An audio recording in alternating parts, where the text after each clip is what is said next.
Natalia Torrent, bonjour. Bonjour. Vous êtes la chargée de mission du MSF Hollande. Il y a quelques heures, l'Organisation mondiale de la santé a déclaré Mpox comme étant une urgence de santé publique de portée internationale. Quels sont les défis auxquels vous vous êtes confrontés dans le traitement des personnes qui souffrent de Mpox à Goma et ses environs? En fait, MSF, on est déjà présent dans les camps de Goma en assurant aussi la prise en charge de santé des autres maladies. C'est clair qu'avec l'apparition de la monkeypox, que c'est une maladie infectieuse qui s'est transmise rapidement, notre souci c'est qu'une fois qu'il est arrivé à Goma, en sachant que c'est arrivé, que Goma c'est une ville de plus de 2 millions de personnes, plus toute la population déplacée dans les camps où la condition de vie sont assez complexes, ce que ça nous inquiète, c'est que la propagation de la maladie, ça sera assez rapide. Non?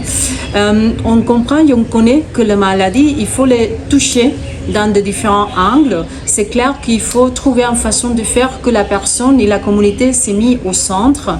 Il faut toujours travailler les volets prévention communautaire. Il faut travailler aussi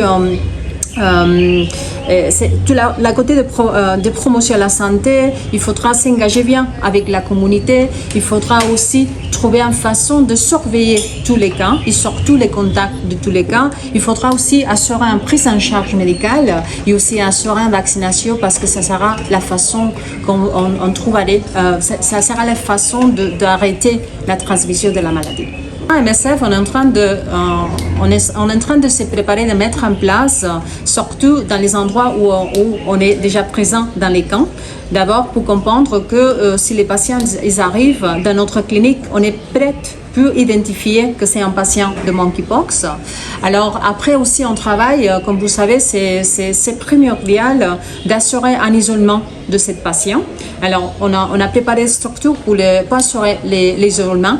Pas tous les cas, ils sont nécessaires d'être hospitalisés. Alors on peut travailler toujours en prise en charge ambulatoire. Ce que c'est important, et ici c'est pour ça qu'il faut s'engager avec la communauté, c'est de trouver tous les contacts et de les faire de façon qu'on ne crée pas l'alarme et surtout qu'on ne crée pas, on ne va pas créer de stigmatisation du patient. Alors, pour nous, le défi, c'est surtout de travailler de façon holistique dans tous les volets, surtout avec la communauté, de passer via un message de promotion de santé et surtout de créer pas les paniques. Et comme c'est un peu le début de l'augmentation de cas à Goma, je crois maintenant on est tous en train de se préparer, de se mettre en place pour petit à petit dérouler toutes les activités qui vont prendre un peu de temps. Alors pour l'instant, de défis concrets qu'on a sur place, ils ne sont pas là parce qu'on est en train de se préparer et dérouler les activités. Mais pour nous, ça sera très important, surtout l'engagement communautaire, de que les messages sont bien passés et surtout qu'on assure qu'il n'y a pas une stigmatisation du patient parce que c'est bien que les patients ils viennent à la clinique à prendre de soins. Et ce qu'on voudrait éviter, c'est que les patients restent à la maison. En termes de chiffres, combien de cas vous avez déjà traités et comment ils sont répartis par nombre de sites? Pour l'instant, on a traité MSF, le total de MSF, mais pas seulement dans les sites de Goma, parce qu'on a d'interventions ici dans les sites de Goma, on a d'interventions à Sud Kivu, mais aussi on a d'interventions à la province de l'Équateur. On a traité plus de 1150 patients. Mais je n'ai pas le détail des patients qu'on a traités ici à Goma. Mais en global, MSF on a traité 1150 patients dans ces 3 provinces, Sud Kivu, Nord Kivu et Équateur. Alors, au Nord Kivu, vous avez des chiffres exacts? Non, désolé, je ne les ai pas. Pas encore. Je sais ce qu'on a traité de ces patients. Il y avait identifié tôt. Il y a des soins, ils sont des soins surtout des soins.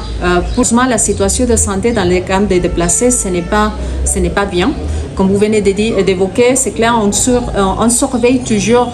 Et maintenant que la saison de pluie il va arriver, sera quelle la situation de les cas de choléra. Aussi, on comprend que cette population, que c'est présent, elle est présente à Goma. Aussi, on a des soucis de que les rougeoles et des autres maladies infectieuses, ils se propagent. Alors, les soucis, est-ce qu'on aura la capacité de gérer toutes ces différentes maladies dans le même temps? Sur la situation dans les camps de déplacés, vous avez évoqué peut-être qu'il y a certains déplacés qui ont été aussi contractés par cette maladie.